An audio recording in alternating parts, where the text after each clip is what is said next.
अमीर खुसरो। अमीर खुसरो के पिता अमीर मोहम्मद सैफुद्दीन बलबन के निवासी थे और हिंदुस्तान में आने के बाद ही इनके यहाँ पर अमीर खुसरो का जन्म हुआ।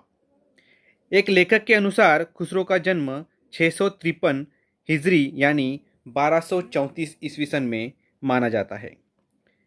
इनका जन्म स्थान एटा जिला में पटियाला नामक स्थान का है। ये अत्यंत ही चतुर एवं बुद्धिमान थे। अमीर खुसरो गुलाम घराने के दिल्लीपति गयासुद्दीन बलबन के आश्रय में रह चुके, लेकिन कुछ दिनों में गुलाम घराने का अंत हो गया और सल्तनत खिलजी वंश की वहाँ पर घराने की निर्मित हुई।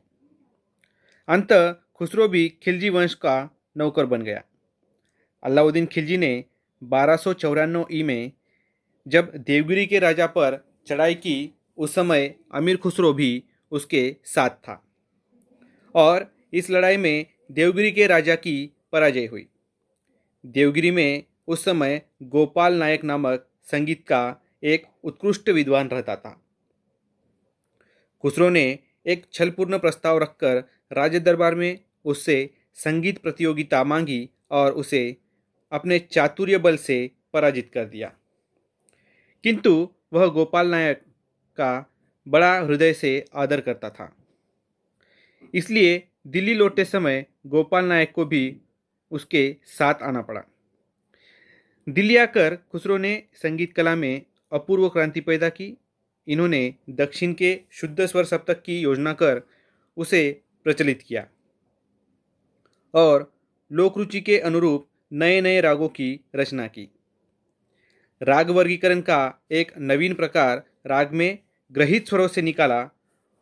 उनसे रागों के योग्य बहुउद्देशीय भाषा में नए नए गीतों की रचना की और यही गीत आगे चलकर ख्याल के नाम से प्रसिद्ध हुए।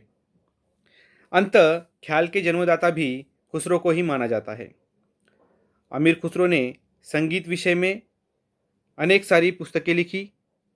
कुछ पुस्तकें उन्होंने फारसी में लिखी। उन्होंने नए रागों की भी निर्मित की। उनमें से है साजगिरी, उशाक, सरपर्दा आदि रागों की उन्होंने निर्मित की। खुसरो ने गाने की एक नई विधा को भी जन्म दिया, जिसको कव्वाली कहते हैं।